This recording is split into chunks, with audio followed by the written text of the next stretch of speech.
अस्सलामुअलैकुम, this is Mohit Peerzada on the west coast of United states.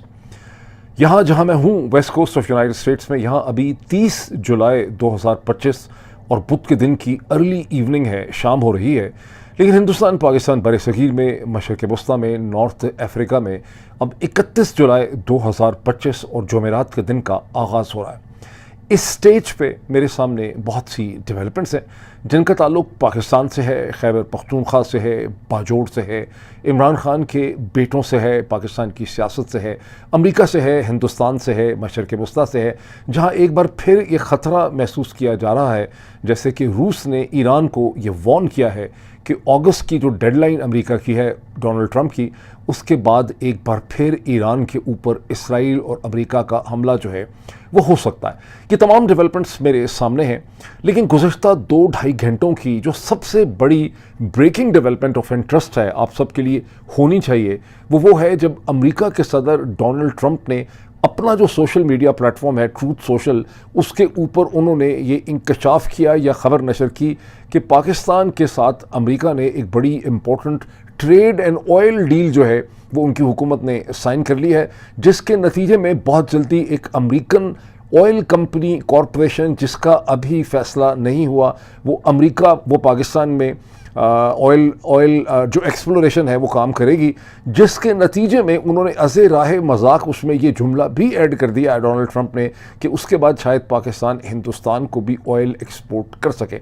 इसके साथ ही आज ही के दिन में, अब से चंद घंटों पहले ये खबर हमारे सामने आई है कि डोनाल्ड ट्रंप ने हिंदुस्तान के साथ उनकी जो ट्रेड डील मुतवक्को थी वो लटक गई है, वो ट्रेड डील अभी तक नहीं हो सकी। कहा ज़रूर जा रहा है कि ये ट्रेड डील पे हम काम कर रहे हैं, लेकिन 1 अगस्त 2025 यानी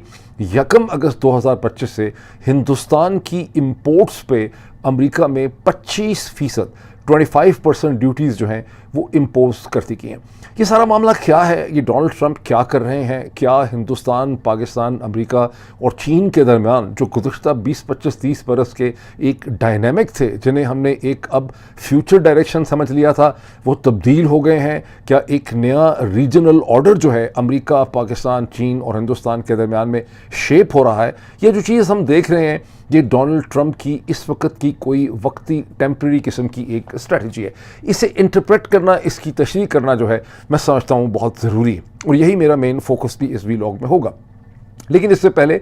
जिसे कहते हैं कि charity begins at home, Pakistan की जो डिस्टर्ब्ड और ट्रेजिक पॉलिटिक्स है उसको थोड़ा सा हम उसके ऊपर नज़र दौड़ा लें। उसकी 2 डेवलपमेंट्स को हम देख सकते हैं। एक का ताल्लुक बाजोड़ खैबर पख्तूनख्वा से है, दूसरी का ताल्लुक इमरान खान के साहिबजादे कासिम खान का जो एक इंटरव्यू है, जो बहुत ज़्यादा डिस्टर्बिंग इंटरव्यू है, जो अमेरिका में एक टेलीविज़न चैनल को उन्होंने दिया है। दोनों चीज़ों के ऊपर मैं कॉमेंट और उसकी इंटरप्रिटेशन मैं करना चाहता हूँ। पहले हम इस चीज़ को देख रहे हैं कि खैबर पख्तूनख्वा की एजेंसी डिस्ट्रिक्ट बाजोड़ के अंदर,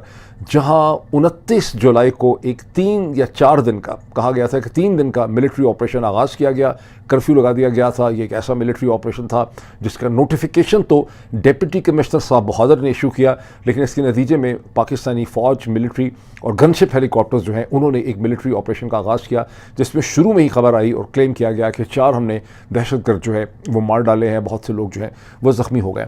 इस ऑपरेशन को नाम दिया गया था सरबकफ का, लेकिन ये ऑपरेशन जो है इसे वक्ती तौर पे सस्पेंड कर दिया गया है, और अल्लाह करे कि ये ऑपरेशन अब सस्पेंड ही रहे, बिकॉज इसके ख़िलाफ़ बहुत ही शदीद किस्म का एक रिएक्शन और रद्द अमल जो है वो इस इलाके में हुआ, जहाँ लोग बहुत बड़ी तादाद में एक बच्चे की लाश, जिसकी उम्र 4-5 बरस बताई जाती है, ये उस बच्ची से मुख्तलिफ है जिसकी डेथ जो है, जिसकी अनफॉर्चुनेट डेथ 3-4 दिन पहले हमारे सामने आई थी। ये एक बच्चा है जिसने शलवार कमीज़ पहनी हुई है, जो इस नए लेटेस्ट ऑपरेशन सरबकफ का शिकार हुआ है, जिसकी लाश लेके बाजोड़ के अवाम बहुत बड़ी तादाद में सड़कों के ऊपर निकल आए और उन्होंने मुतालबा किया कि ये ऑपरेशन जो है ये हमें कबूल नहीं है, ये इस ऑपरेशन में ये हो रहा है, ये इसका रिज़ल्ट है इस ऑपरेशन का।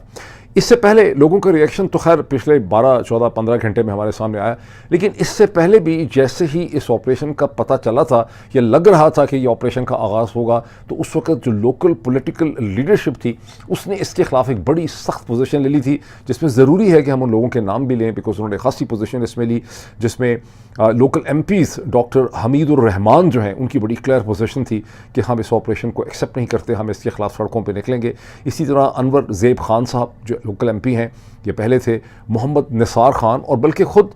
جو MNA ہیں اس علاقے کے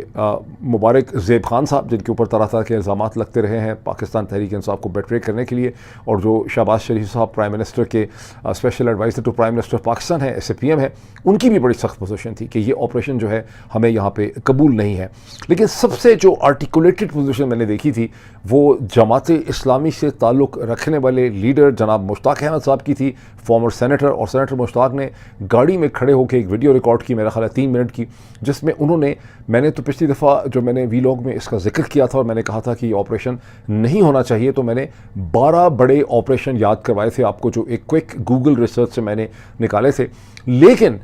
سینیٹر مشتاق کا کہنا تھا کہ 21 آپریشن اس سے پہلے جو ہیں ہو چکے ہیں. انہوں نے اپنی گاڑی میں بیٹھی بھی اس ویڈیو میں ان 21 آپریشن کا نام ایک کر کے انہوں نے اس کا نام لیا, اور انہوں نے کہا کہ اس 22ویں آپریشن کی ضرورت کیوں پڑی اگر یہ 21 آپریشن کیوں کامیاب نہ ہو سکے. سب سے پہلے تو ہمیں یہ انویسٹیگیٹ کرنے کی ضرورت ہے, ہمیں یہ بتانے کی, سمجھنے کی ضرورت ہے کہ کیا وجہ ہے کہ پاکستان کی فوج نے 21 آپریشن کیے ہیں باجوڑ میں اور اس کا کوئی رزلٹ نہیں نکلا, اور ان کو اب یہ 22واں آپریشن جو ہے وہ کرنا پڑ رہا ہے. خیبر پختونخوا کے چیف منسٹر علی امین گنڈاپور جو ہے, ان کی حالت پہ خاصا ترس آتا ہے کسی بھی بندے کو دیکھنے میں, کیونکہ وہ گزشتہ 48 گھنٹے میں کبھی ایک پوزیشن لیتے تھے, کبھی دوسری پوزیشن لیتے تھے. یہ انڈرسٹینڈیبل ہے کہ ان کے اوپر دونوں طرف سے پریشر ہے. ایک طرف سے ان کے اوپر جنرل صاحبان کا, GHQ کا یا وفاقی حکومت کا بھی ان کے اوپر پریشر ہے کہ آپ آپریشن کو سپورٹ کریں. پھر اس کی سپورٹ میں وہ کہتے ہیں کہ یہ فورسز جو ہیں یہ ہماری گیسٹ ہیں, ہمیں ان کو ویلکم کرنا چاہیے. یہاں پر عوام میں اور لوگوں کے درمیان میں دشمنی پھیلا دی گئی ہے, ریاست کے اداروں کے درمیان میں, اور ہمیں اس کا سدباب کرنا ہے. اور سدباب کرنے کے لیے ہمیں یعنی آپریشن کرنا ہے. وہ آپریشن جس سے نفرتیں پھیلتی ہیں, اس آپریشن کی ضرورت ہے تاکہ نفرتوں کو جو ہے وہ کم کیا جا سکے. اور اس کے بعد جب انہوں نے دیکھا کہ لوگوں کا بہت شدید رد عمل تھا, تو پھر خیبر پختونخوا کے چیف منسٹر نے ایک نئی لائن, ٹون اینڈ ٹینر اختیار کر لی, جس میں انہوں نے کہا کہ لوگ اس آپریشن کو نہیں چاہتے. تو ان کی وہ ویڈیوز جو ہیں وہ آپ کو ٹویٹر کے اوپر مل جاتی ہیں, اخباروں کے اندر جہاں اس کی سٹوری ہے وہاں پر بھی آپ کو علی امین گنڈاپور کی ویڈیو سٹیٹمنٹس مل جاتی ہیں, جس میں ان کی کنفیوژن, ان کے ذہن کی, اور ان کے اوپر جو پریشرز ہیں دونوں طرف سے, ایک طرف پنڈی کا, دوسری طرف سے عوام کا, وہ آپ کو بڑا کھل کے, بڑا کلیئرلی نظر آتا ہے. اب انہوں نے یہ بھی کہا ہے کہ 2 اگست سے یہاں پر جرگہ جو ہیں وہ اکٹھے ہوں گے, لوکل جرگاز جو ہیں منعقد کیے جائیں گے, اور پھر یہ سارے جرگے اپنا اپنا کام کر چکے ہوں گے, تو ان تمام کی جو تجاویز ہوں گی, جو ریکمنڈیشنز ہوں گی, وہ ایک گرینڈ جرگے کے سامنے رکھی جائے گی, جس میں یہ تعین کیا جائے گا کہ یہاں کے لوگوں کے, یعنی ارسوائل فاٹا KP کے لوگ, عوام, سینٹر اور انسٹیٹیوشنز کے درمیان جو ہے وہ کس قسم کا ایک ریلیشن شپ جو ہے ہوگا. اس موقع پہ میں تھوڑا سا آپ کو یاد کروانا چاہتا ہوں کہ ہمیں سے جو لوگ 2022 سے مارچ سے میرے ویلاگ دیکھ رہے ہیں, بہت سے لوگ کہتے ہیں کہ دیکھ رہے ہیں, سبنے سارے تو نہیں دیکھے ہوں گے, لیکن مارچ 2022 سے لے کے اگست, سپٹمبر, اکتوبر 2022 تک میں نے 3 پوائنٹس جو ہیں وہ میں نے بار بار دہرائے تھے. میں نے کہا تھا کہ جنرل باجوہ نے جو ریجیم چینج آپریشن کیا ہے, اس کے تین بڑے اس کے ان انٹینڈڈ کانسیکوینسز ہوں گے, یہ اس کے افیکٹ ہوں گے. کیوں میں نے اس کی مخالفت کی تھی؟ ایک یہ تھا کہ جو کچھ جنرل باجوہ کر رہے تھے, اس کے نتیجے میں پاکستان کے لوگوں اور افواج کے درمیان میں نفرت کی دیواریں حائل ہو جائیں گی. اس وقت جب میں نے مارچ 2022 میں کہنا شروع کیا تھا تو یہ بات بالکل ایک عجیب و غریب بات لگتی تھی, بیکاز پاکستان کی افواج اتنی پاپولر تھیں کہ لوگ کبھی ان کے خلاف کھل کے بات کرنے کا سوچ بھی نہیں سکتے تھے. آج 3 برس کے بعد آپ دیکھتے ہیں کہ لوگوں کو افواج پاکستان سے کتنی شدید نفرت ہو گئی ہے, اور آج ان کے بارے میں پازیٹیو جب کوئی بات کرتا ہے تو لگتا ہے اس کو کسی نے پیسے دیے ہوئے ہیں, یا اس کے کسی نے گھر والے کو اغوا کیا ہوا ہے, اور یا کوئی بہت ہی گھٹیا کمینہ قسم کا آدمی ہے. ادروائز کوئی بھی پاکستان کی فوج کی آج کھل کے تعریف کر ہی نہیں سکتا. یعنی پاکستان کی فوج کی تو تعریف کرتا ہے اس کی انٹیگریٹی, اس کی صداقت پہ, اس کی شرافت پہ, اس کے جینٹل مین ہونے پہ, اس کا ایک اچھا آدمی ہونے پہ لوگوں کو شک ہو جاتا ہے. یہ حالات ہو چکے ہیں, اور اس کے ذمہ دار جنرل باجوہ ہیں, اس کے ذمہ دار شریف خاندان ہے, اس کا ذمہ دار جو ہے وہ آصف علی زرداری کا خاندان ہے. یہ 3 جو ہے نا عناصر اس کا ذمہ دار ہے. میں ایون جنرل عاصم کو اس کا ذمہ دار اس لیے نہیں ٹھہراتا کہ وہ اس پورے کے پورا جو پروسیس آف چینج تھی جو جنرل باجوہ لے کر آئے تھے, وہ اس کے بائی پروڈکٹ ہیں, وہ اس کا پروڈکٹ کے طور پہ نکلے. جنرل باجوہ کا یہ ظلم تھا جس کی میں نے اس وقت مخالفت کرنے کی کوشش کی تھی. دوسری چیز میں نے کہا تھا کہ جو کچھ کیا جا رہا ہے بائی اگست اینڈ سپٹمبر 2022 یہ بات واضح ہو چکی تھی کہ جس قسم کی ایک ایموشنل اور پولیٹیکل موومنٹ ہمیں خیبر پختونخوا میں نظر آتی تھی، میں نے کہا تھا کہ اگر یہ چیز ایسے ہی چلے گی تو کے پی اور پاکستان کے درمیان میں ریسٹ آف دی پاکستان اور کے پی کے درمیان میں دیواریں حائل ہو جائیں گی، اور وہاں پر ایک بڑی نیگیٹو ایموشنل فیلنگ جو ہے وہ ڈیولپ کر جائے گی، سینس آف ایلینیشن ڈیولپ کر جائے گی۔ اب وہ سینس آف ایلینیشن آپ کو کھلم کھلا نظر آتی ہے، 3 برس میں آپ کو حالات ہی بدل چکے ہیں، پوری کیفیت جو ہے وہ بدل چکی ہے۔ اور تیسرا میں نے ایک چیز کی تھی جس کو سمجھنا بڑا مشکل ہے، میں نے کہا تھا کہ جنرل باجوہ کے ڈاکٹرائن کے اندر ہندوستان کے ساتھ جو دوستی کا پورا ان کا کانسیپٹ ہے کہ ہم انڈیا کے ساتھ ایک اس طرح سے ایڈجسٹمنٹ کر سکتے ہیں، یہ فلاڈ ہے۔ اب ایک ایسا پوائنٹ ہے جو اب چونکہ جنرل عاصم منیر نے ایک مختلف پوزیشن اختیار کر لی ہے اپریل 2025 سے، تو بعض لوگ یہ کامنٹ کرتے ہیں کہ جی آپ نے کہا تھا کہ پاکستان کی فوج جو ہے وہ ہندوستان کی ہیجمنی کو ایکسیپٹ کر لے گی، تو ایسا نہیں ہوا۔ یہ اب چونکہ یہ ایک خاصا ایک سوفیسٹیکیٹڈ پوائنٹ ہے انٹرنیشنل ریلیشن کا، جو لوگ صرف اخبار پڑھ کے انٹرنیشنل ریلیشن کو سمجھنے کی کوشش کرتے ہیں وہ اس کو ٹھیک طرح سے سمجھ نہیں پا رہے۔ میرا دلیل اور آرگومنٹ یہ تھی کہ جنرل باجوہ جو کرنا چاہتے ہیں ایز سچ میں بھی اسے سپورٹ کرتا ہوں، میں ہندوستان اور پاکستان کے درمیان بہتر تعلقات کا بہت بڑا حامی ہوں، آپ مجھے انڈوفائل کہہ سکتے ہیں، لیکن جس طرح کی کوششیں بھونڈی کی جاتی ہیں پاکستان کی طرف سے، کبھی امن کی آشا، پھر جنرل باجوہ کا ڈاکٹرائن، یہ سب کے سب جو ہیں وہ تاریخ کے عمل کی لا علمی اور ناسمجھی کے اوپر مبنی ہے، اور الٹیمیٹلی اس نے فیل ہی ہونا تھا اور یہ فیل ہو گیا ہے۔ اس کا مطلب یہ نہیں ہے کہ ہندوستان پاکستان کے درمیان میں بہتر تعلقات نہیں ہو سکتے، لیکن جو اپروچز اختیار کی گئی ہیں وہ کبھی بھی کامیاب نہیں ہو سکتی تھیں۔ ہمیں ایک ڈفرینٹ قسم کی اپروچ چاہیے جس کا تذکرہ، ذکر اور ڈسکشن ہم اس ویڈیو پلیٹ فارم کے اوپر جو ہے وہ کرتے رہیں گے۔ ابھی موونگ فارورڈ اسی طرح سے اب میں یہ جو ساری تمہید ہے اس میں اصل میں کہنا یہ چاہتا ہوں کہ فاٹا کا جو سارا پرابلم ہے، جس کو بار بار دہشت گرد کہا جاتا ہے، یہ جو اپنے تمام مخالفوں کو دہشت گرد کہنے کی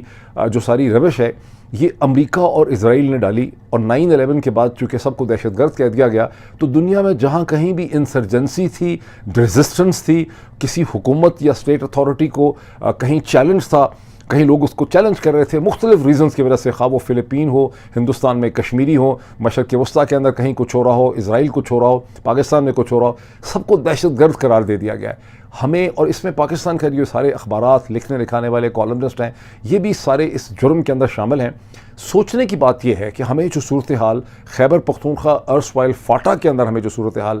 ہمیں درپیش ہے، جو چیلنج ہے، کہ کیا ہے؟ کیا ٹی ٹی پی کوئی ایک سنگل کوہیسو کوہیرنٹ قسم کی موومنٹ ہے، یا مختلف ڈسٹرکٹ کے اندر یہ مختلف قسم کے لوکل عناصر ہیں جن کے مختلف قسم کے ایشوز ہیں، اور ان کے ساتھ مختلف جگہوں پہ مختلف قسم کی نیگوسیشنز جو ہیں وہ ہو سکتی ہیں؟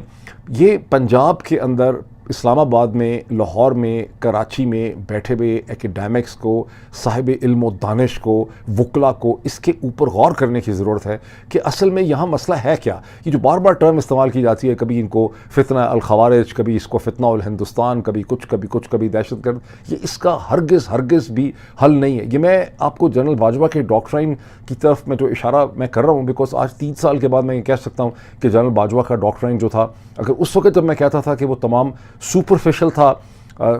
بیوقوفی پہ مبنی تھا، تو آج آپ سمجھ سکتے ہیں کہ وہ بیوقوفی پہ مبنی تھا۔ اسی طرح سے یہ خیبر پختونخوا کے اندر یہ جو ٹرم استعمال کی جاتی ہے ٹی ٹی پی کے لیے کہ یہ دہشت گرد ہیں، یہ دہشت گرد کی ٹرم ہی جو ہے یہی پرابلم کی جڑ ہے ساری کی ساری۔ ہمیں اس پولیٹیکل ایشو کو اس کی پولیٹیکل ڈائنامکس کے اندر انڈرسٹینڈ کرنے کی ضرورت ہے کہ اصل میں ایشو ہے کیا، یہ لوگ کیا چاہتے ہیں، اور ان کے ساتھ کس طرح سے کوئی نیگوسیشن ہو سکتی ہے، اور کیسے افغان طالبان جو ہیں اس نیگوسیشن اور انگیجمنٹ کے پروسیس کے اندر یہ لوکل جرگاز جو ہیں وہ اس انگیجمنٹ کے پروسیس میں ہماری مدد کر سکتے ہیں۔ Now moving forward to Imran Khan sons Qasim Khan, جن کی عمر 26 برس ہے، وہ ایک امریکہ کا ایک چینل ہے، ایک نیا چینل ہے، 2018 میں بنا تھا، ریئل امریکہ وائس۔ ویسے بڑا انفلوئنشل چینل ہے، بیکاز اسٹیو بینن جو اپنا پروگرام کرتے ہیں، میرے خیال وار روم، وہ بھی شاید اسی چینل کے اوپر ہوتا ہے۔ یہاں پر وہ اپیئر ہوئے، 2 لوگوں کا یہ ایک چھوٹا سا اینکرز کا پینل تھا، جس میں انہوں نے ایسی باتیں کی جو خاصی دل ہلا دینے والی تھی، جس میں قاسم نے کہا کہ ان کے والد کی جو صورتحال ہے وہ خاصی کرٹیکل ہے، وہ بہت بری صورتحال میں ہیں، उनको नहाने तक का पानी जानबूझ के अजियत के तौर पे उनको गंदा पानी दिया जाता है, मडी वाटर दिया जाता है। और उन्होंने इसको डिफ्रेंशिएट करने के लिए कहा कि मैं ये नहीं कह रहा कि उनको कोई साफ़ पानी नहीं मिल रहा है या फिल्टर्ड पानी नहीं मिल रहा, उनको जानबूझ के गदला मडी वाटर दिया जाता है उनको जहनी अजियत में रखने के लिए। अडयाला जेल में गुज़िश्ता चंद माह में 10 लोग जो हैं वो हेपेटाइटिस सी से जाम बहक वहाँ पे हो चुके हैं, उनकी फौतगी हो चुकी है। उन्होंने कहा इस किस्म के ख़तरात हैं। फिर उनसे सवाल पूछा कि अब आप क्या एक्सपेक्ट करते हैं। ही वॉज़ वेरी सोबर, उन्होंने he made it very obvious. Qasim ने बरमला ये कहा कि मैं कोई सियासतदान नहीं हूँ, मेरा पाकिस्तान की सियासत से कोई ताल्लुक़ नहीं है, मुझे पाकिस्तान से कुछ नहीं चाहिए, मैं एक बेटे की हैसियत से अपने बाप की कंडीशन और उसकी सूरत हाल की तरफ मैं इशारा कर रहा हूँ, मैं उस इशू को रेज़ करना चाहता हूँ। और अमेरिका से हमें तवक्को है। उनकी जो सारे अल्फाज का चुनाव है वो खासा गैर सियासी किस्म का था। अगर उसको आप सियासत के लेंस से देखें तो शायद बहुत से जुमले उनको इस तरह से कंस्ट्रक्ट नहीं करने चाहिए थे, ख़ास करके कि we have hopes from America and so on. लेकिन he made it very obvious कि मैं कोई सियासतदान नहीं हूँ, मेरा सियासत से कोई ताल्लुक़ नहीं है, मैं सिर्फ अपने बाप की कंडीशन जो है जो बहुत बुरी है उसकी तरफ मैं तवज्जो जो है वो दिलाना चाहता हूँ। अब इसमें कासिम और सुलेमान ने अल्टीमेटली पाकिस्तान आना है, जैसे कि अलीमा कह चुकी हैं कि उनके पास पाकिस्तान के नाइकोप के कार्ड हैं, उनको रोका नहीं जा सकता। देखना ही होगा कि उस वक्त जब वो पाकिस्तान में लैंड करते हैं आने का या जहाज़ पे बोर्ड करना चाहते हैं अमेरिका से या दुबई से जहाँ कहीं, वहाँ उस वक्त पाकिस्तान की हुकूमत जो है क्या करती है, क्या उनको पाकिस्तान आने दिया जाता है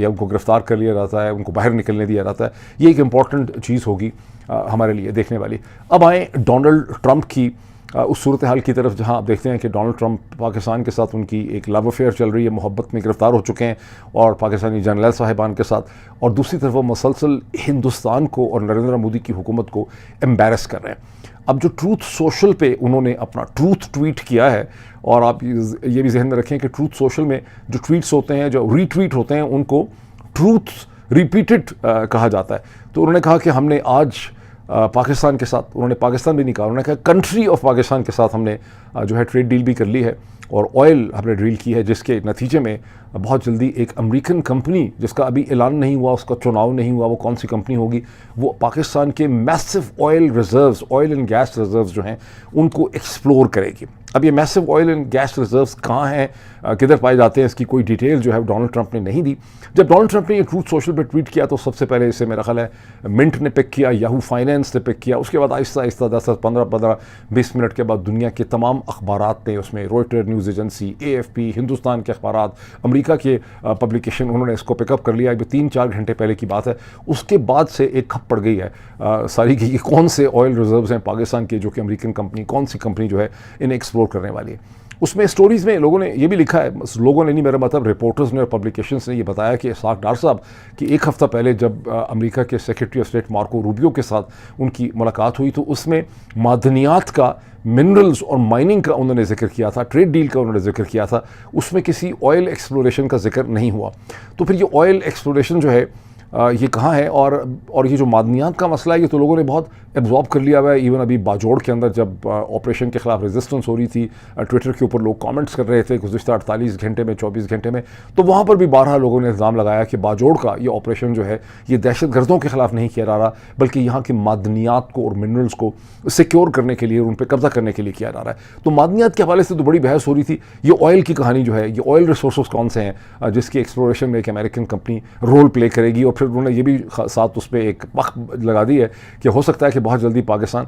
हिंदुस्तान को ऑयल जो है वो एक्सपोर्ट करना शुरू कर दे। अब ये मामला है क्या, सितंबर 2024 में पाकिस्तान की सिक्योरिटी एपरेटस, एक सिक्योरिटी ऑफिशियल को कोट करते हुए मिंट ने, दी मिंट एक पब्लिकेशन है, कुछ और पब्लिकेशंस ने, कुछ पाकिस्तानी अखबारों ने ये क्लेम किया कि समुंदर के अंदर पाकिस्तान ने बहुत बड़े oil and gas reserves discover हो गए हैं, और ये दुनिया में चौथे बड़े ऑयल एंड गैस रिजर्व्स होंगे, जो एक फ्रेंडली कंट्री जिसका नाम नहीं लिया गया था, लेकिन कयास ये है कि इशारा UAE, मुत्तहिदा अरब अमारात या सऊदी अरब या चीन की तरफ है, उसकी मदद से ये ऑयल एक्सप्लोरेशन हुई है, और ये दुनिया के चौथे बड़े ऑयल रिजर्व्स जो हैं। अब ये चौथे बड़े ऑयल रिजर्व्स ऐसे हैं कि इसका ऐलान किया गया सितंबर 2024 में, और अब तकरीबन 1 साल आप कह लें कि इसको होने को है। किसी बड़ी दुनिया के ऑयल कंजोर्शियम, कॉरपोरेशन एंड फर्म ने इसमें कोई इंटरेस्ट नहीं लिया, और वैसे भी ये जितनी भी ऑयल फर्म्स होती हैं, दुनिया की कॉरपोरेशंस हैं, ये तो ढूंढ रहे होते हैं, सूंघ रहे होते हैं कुत्ते की तरह कि कहीं पे इनको ऑयल का कहीं कतरा मिले। तो सितंबर 2024 से पहले भी किसी बड़े ऑयल कंजोर्शियम ने इस किस्म का इंटरेस्ट नहीं लिया, और सितंबर 2024 से 10 महीने गुजर गए तो अभी तक किसी کسی نے نہیں لیا تو اس سے بھی ایک کچھ خاصے ذہنوں میں سوال اٹھتے ہیں کہ آئل ریزروز کس قسم کے ہیں جس میں دنیا کی آئل انڈسٹری نے کوئی انٹرسٹ نہیں لیا. لیکن ڈونلڈ ٹرمپ کی یہاں پہ کیا اسٹریٹجی اور حکمت عملی ہے وہ ہمیں سمجھنا بہت ضروری ہے. آپ کو یاد ہوگا کہ میرا خیال ہے فروری کا مہینہ ہے جہاں ڈونلڈ ٹرمپ نے شریف اللہ کا دعویٰ کر دیا تھا کہ پاکستان کا ہم بہت شکر گزار ہیں کیونکہ پاکستان نے ایمے گیٹ کا جو ماسٹر مائنڈ ہے شریف اللہ اس کو امریکہ کے حوالے کر دیا ہے. وہ بہت جلدی یہاں پہ پہنچنے والا ہے اور ہماری انڈرسٹینڈنگ یہ ہے کہ سینٹ کام کے جو آؤٹ گوئنگ چیف ہیں جنرل مائیکل کوریلا ان کا اور CIA کا اس میں بڑا رول تھا جنہوں نے پاکستان کی جو موجودہ رجیم ہے اس کو ڈونلڈ ٹرمپ کی ٹیم کے ساتھ کنیکٹ کیا تھرو دی شریف اللہ گیمک. یہ اور بات ہے کہ اس کے 2 یا 3 دن کے بعد شریف اللہ کو جب ورجینیا کی ایک عدالت پہ پریزنٹ کیا گیا اور اس کے ساتھ اس کی فائل لے کے FBI کا ایجنٹ وہاں پہ موجود تھا تو وہاں کچھ پاکستانی بھی اس کو دیکھنے کے لیے گئے ہوئے تھے اس معاملے کو, اور انہوں نے بتایا کہ وہاں پر FBI کے ایجنٹ نے ورجینیا کی کورٹ میں عدالت کے جج کو یہ بتایا کہ شریف اللہ کوئی ماسٹر مائنڈ نہیں ہے, یہ ایک مرغی فروش تھا کوئٹہ کے قریب کہیں اور نیا جیل سے نکلا تھا بیچارہ, اور اس وقت کسی سڑک کے اوپر یہ دیکھنے کے لیے کہ کہیں امریکنز اوپر سے نہ آ جائیں یہ سرویلنس کی ڈیوٹی کر رہا تھا. یہ کوئی ماسٹر مائنڈ نہیں تھا لیکن تھا آدمی گندا ہی, دہشت گرد وغیرہ تھا ان کے ساتھ اس کا تعلق تھا تو اس کو جیل میں بند ہی رکھنا چاہیے. وہ ماسٹر مائنڈ نہیں تھا. لیکن ڈونلڈ ٹرمپ سے کسی نے پوچھا نہیں کہ آپ نے جس کو ماسٹر مائنڈ کہا تھا اس کو FBI چکن فروش کہتی ہے. اسی طرح ڈونلڈ ٹرمپ کی جو آئل ریزروز ہیں یہ کہاں ہیں, کتنے ہیں, کیا کوانٹم ہیں, کون سی آئل کمپنی ہے, اس کا ابھی کوئی کلیئرٹی نہیں ہے اور ہو سکتا ہے بعد میں بھی اس کی کوئی کلیئرٹی ہمارے سامنے نہ آئے. ڈونلڈ ٹرمپ کی بھی گیم یہاں پہ ہے کیا,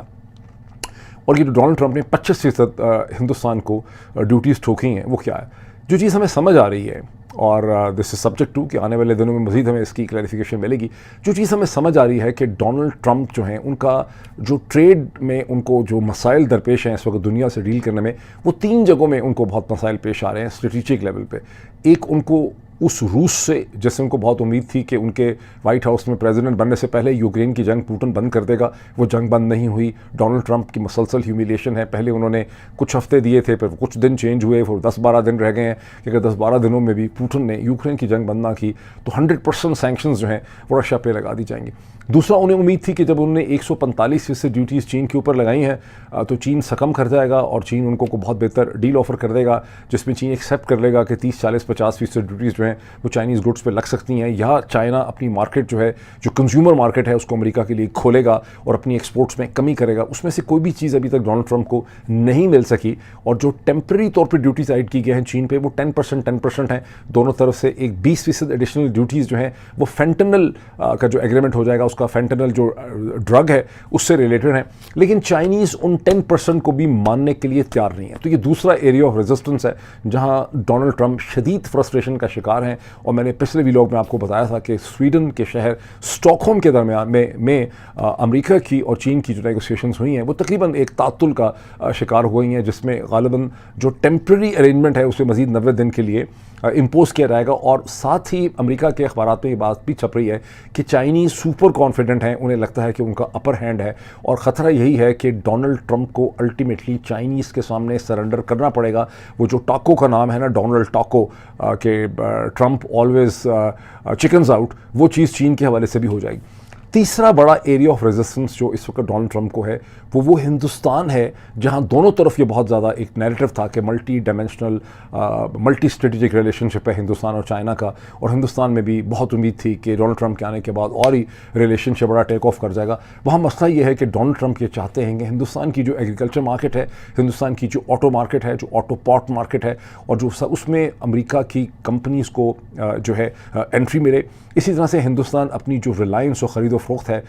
رشین ایکوپمنٹ کی اور ایون فرینچ ایکوپمنٹ کی جو ویپن سسٹم میں ہے اسے بند کرے, اسے روکے, اور امریکہ سے ایکوپمنٹ لے. اور جو اس کی ریلائنس ہے, اس نے جو کچھ کیا ہے یوکرین کی جنگ کے بعد رشین آئل اینڈ گیس کی پرچیز کے حوالے سے, اس سے بھی جو ہے ہندوستان پیچھے ہٹے اور اپنی مارکیٹ کو امریکن گڈس کے لیے کھولے. اور جو اس وقت ٹریڈ ہے ہندوستان اور امریکہ کا جو تقریباً صرف گڈس کا جو ہے میرا خیال صرف گڈس کا $120 بلین کا ٹریڈ ہے, اور اگر آپ اس میں IT سروسز ڈال دیں, انفارمیشن ٹیکنالوجی وغیرہ آن لائن, تو تقریباً $200 بلین سے زیادہ کا ٹریڈ ہے. اور اس میں 40 صرف گڈ سروسز کے اندر $40 بلین سے زیادہ کا ٹریڈ ڈیفیسٹ جو ہے وہ ہندوستان کے فیور میں ہے اور امریکہ کے خلاف ہے. تو ڈونلڈ ٹرمپ اس کو ٹھیک کرنا چاہتے ہیں, وہ چیزیں ٹھیک ہو نہیں پا رہی ہیں, اور ڈونلڈ ٹرمپ اس حوالے سے بڑے فرسٹریٹڈ ہیں اور وہ ہندوستان پہ اپنے پریشر میں اضافہ کرنا چاہتے ہیں. لیٹسٹ انہوں نے اس میں ایک چیز ایڈ کر دی ہے کہ انہوں نے کہا ہے کہ ہندوستان کو इसलिए भी हमने पैनलाइज करना है कि हिंदुस्तान ब्रिक्स का मेंबर है। और उन्होंने वहाँ अखबारी रिपोर्टर्स के साथ बात करते हुए कहा कि can you believe this thing कि ये ब्रिक्स जो है ये एक एंटी अमेरिकन अलायंस है। हिंदुस्तान, कैन यू बिलीव कि हिंदुस्तान इस ब्रिक्स का हिस्सा है और ये ब्रिक्स के सारे मेंबर जो हैं ये अमेरिका के डॉलर के ख़िलाफ़, US डॉलर के ख़िलाफ़ काम कर रहे हैं, हमें डॉलर को नुकसान पहुँचाना चाहते हैं, and we not going to allow that is not possible. तो ये वो इश्यूज़ हैं जो इस वक्त हिंदुस्तान और अमेरिका के दरमियान में, डोनाल्ड ट्रंप के दरमियान में और हिंदुस्तान के दरमियान में खड़े हुए हैं। और लेकिन साथ ही उन्होंने कहा कि हमारी ट्रेड टॉक्स जो हैं वो कंटिन्यू करेंगी और ये चलती रहेंगी। और इसमें अगर आप पाकिस्तानी पॉइंट ऑफ व्यू से देखें तो जहन में रखें कि ये अल्टीमेटली बहुत जल्द, चंद हफ्तों के अंदर, दिनों में नहीं, हफ्तों में नहीं, तो डोनाल्ड ट्रंप और हिंदुस्तान के दरमियान में एक ट्रेड डील हो जाएगी। और जब वो ट्रेड डील हो जाएगी तो फिर ये ऊँट किस करवट बैठता है और फिर उसके बाद डोनाल्ड ट्रंप क्या लबो लहजा इख्तियार करते हैं हिंदुस्तान के हवाले से, पाकिस्तान के हवाले से, that remains to be seen. किसी ने मुझे कहा कि ये वो वाली स्ट्रेटजी है डोनाल्ड ट्रंप की, जैसे स्कूल में आपको जिस प्यारी लड़की से मोहब्बत होती है, जिससे आप शादी करना चाहते हैं कॉलेज के अंदर, वो आपको जब लिफ्ट नहीं कराती तो आप उसकी जो घटिया शक्ल की लड़की होती है या भद्दी किस्म की कोई होती है जो उसकी राइवल होती है, उसके साथ आप एक अफेयर चलाना शुरू कर देते हैं दूसरी वाली लड़की को जेलस करने के लिए। तो डोनाल्ड ट्रंप की जो ये सारी की सारी स्ट्रेटजी है इंडिया पाकिस्तान के दरमियान में, ये इसी कैटेगरी के अंदर फॉल करती है अकॉर्डिंग टू मैनी लोग जो इसको गौर से देखते हैं। पाकिस्तान के साथ जो टोटल ट्रेड है अमेरिका का वो 7.3 बिलियन है, जो 4 बिलियन से ज़्यादा पाकिस्तान, मतलब 3 बिलियन का उसमें हिंदुस्तान का, अमेरिका का डेफिसिट है। और सूरत हाल ये है कि सिर्फ अगर आप मैं देख रहा था कि सिर्फ अगर वेगस जो है, लास वेगस के अगर आप कैसीनोज और होटल देख लें तो उनका एक साल का रेवेन्यू जो है वो तकरीबन 31-33 बिलियन डॉलर के दरमियान जो है वो बनता है। तो ये 3 बिलियन डॉलर कितने ही अहम है अमेरिका के लिए, इसका आप इससे बहुत बेहतर अंदाज़ा लगा सकते हैं। सवाल ज़हनों में पैदा होता है कि क्या जो ट्रेडिशनल रीजनल डायनामिक्स थे जो 1990 की दिहाई से इस्टेब्लिश हुए हैं, जिसमें हिंदुस्तान और अमेरिका के दरमियान एक मल्टी डायमेंशनल स्ट्रेटेजिक रिलेशनशिप की बहुत बात की गई, हाई डेट, न्यूक्लियर कॉर्पोरेशन, ब्ला ब्ला ब्ला, क्या वो सब ख़त्म हो गया है? क्या हम एक नए इरा की तरफ जा रहे हैं जहां पाकिस्तान और अमेरिका और हिंदुस्तान और पाकिस्तान और चाइना के दरमियान में एक नया रिलेशनशिप डिफ़ाइन होगा खित्ते के अंदर? ये ज़ाहिर है कि एक इंटरेस्टिंग क्वेश्चन है और इस पर ज्यूरीज आउट, इसका फ़ैसला अगले चंद हफ्तों या महीनों में होगा। लेकिन अगर मुझसे कोई पूछे कि मेरी सेंस क्या है एज अ कीन स्टूडेंट ऑफ इंटरनेशनल रिलेशन, तो मेरा ख्याल ये है कि हिंदुस्तान और अमेरिका के दरमियान में इस किस्म की मल्टीपल ज़रूरियात हैं, इंडस्ट्रियल लेवल के ऊपर, स्ट्रेटिजिक लेवल के ऊपर, कल्चरल लेवल के ऊपर, मुख्तलिफ वजूहात से, कि इसमें ये जो डिपेंडेंस है, ये जो इंटरडिपेंडेंस है अमेरिका और हिंदुस्तान की, वो डोनाल्ड ट्रंप की प्रेसिडेंसी से कहीं ज़्यादा बड़ी है। यानी डोनाल्ड ट्रंप कितने ही ताकतवर प्रेसिडेंट क्यों ना हो, वो इसकी जो बुनियादी ढांचा है इस रिलेशनशिप का, उसको वो तब्दील नहीं कर सकते। तो इसलिए पाकिस्तान में कोई लोगों को बहुत ज़्यादा इस पर खुशी के शादियाने मनाने की, बजाने की ज़रूरत जो है वो नहीं है। इस ऊँट ने अभी किसी करवट बैठना है, ये सिर्फ इसकी एक टेम्प्रेरी किस्म की शक्ल है, इसको बहुत ज़्यादा सीरियसली लेने की ज़रूरत नहीं है। इस स्टेज पे मैं एक चीज़ ज़रूर कहना चाहता हूँ, वैसे तो हम हिंदुस्तान में वैसे ही ब्लॉक हैं तो हमें वहाँ पे कोई देख ही नहीं रहा, लेकिन जो दुनिया भर में कोई हमें इंडियन ओरिजिन लोग देखते हैं, अब तक लोगों को ये बात समझ आ जानी चाहिए कि गुज़श्ता 30 बरस में इंडियन ओपिनियन को, इंडियन कॉर्पोरेट वर्ल्ड को, इंडियन हुकूमतों को, हिंदुस्तान को मगरब के ज़राए अबलाग ने और अमेरिका ने बहुत ज़्यादा पैम्पर किया। इसमें कोई शक नहीं है कि हिंदुस्तान ने, जो एक फंक्शनल डेमोक्रेसी है, जो एक परफेक्ट डेमोक्रेसी नहीं है, उसने बहुत सी अचीवमेंट्स की हैं। फॉर इंस्टेंस अगर उन्होंने एब्सोल्यूट पॉवर्टी को ख़त्म कर दिया है, जो पाकिस्तान में 16.3% है और उनकी पॉवर्टी थ्रेशोल्ड से सिर्फ 5% लोग उसके नीचे रहते हैं, तो ये हिंदुस्तान जैसी 1.4 बिलियन की आबादी की बहुत बड़ी अचीवमेंट है। लेकिन जो बहुत ज़्यादा चर्चा हुआ है हिंदुस्तान का गुज़श्ता 30 बरस में, वो एक स्ट्रेटिजिक नीड थी अमेरिका की और मगरब की, इसलिए बहुत ज़्यादा चढ़ाया गया है। असल हकीकतों से बहुत ज़्यादा एग्जैजरेटेड शक्ल में हिंदुस्तान की तारीफ़ की गई है। आपको अपनी असल रियलिटीज़ को समझने की भी ज़रूरत है।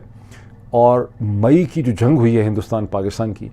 उस टाइम पीरियड में हिंदुस्तान के ज़राए इब्लाग में और पब्लिक से और सोशल मीडिया में पाकिस्तान से, मुसलमानों से जिस किस्म की नफ़रत का इजहार किया गया है, उससे it hasn't been a very good reflection on Indian civilisation. It was a moment of great disappointment. और अभी डोनाल्ड ट्रंप ने जिस तरह से हिंदुस्तान की किट लगाई हुई है, इससे आपको अंदाज़ा होना चाहिए कि आपकी ओवरऑल सिचुएशन हरगिज़ दुनिया के ढांचे में वो नहीं है जो अमरीकी ज़राए अबलाग ने आपको बना के दिखाई हुई है। हिंदुस्तान और पाकिस्तान के दरमियान बेहतर ताल्लुकात होने चाहिए। और ये जो एक्सक्यूज़ आपने अपने आप को दिया हुआ है कि पाकिस्तान की फ़ौज ने कारगिल कर दिया और मुंबई कर दिया, तो इसलिए हिंदुस्तान में बहुत ज़्यादा नफ़रत पाई जाती है, as a can student of international relations میں آپ کو یہ ہمبلی بتا سکتا ہوں، مانیں گے آپ یہ بالکل نہیں، کہ یہ ٹوٹل آپ نے ایک بوگس آرگومنٹ بنایا ہوا ہے. اصل میں یہ جو نفرتیں ہیں اس کی بنیاد وہ پولیٹیکل ایڈیولوجیکل موومنٹ ہے جو رام جنما بھومی موومنٹ کے ساتھ 1980 کی دہائی میں آر ایس ایس اور بی جے پی نے ہندوستان میں شروع کی،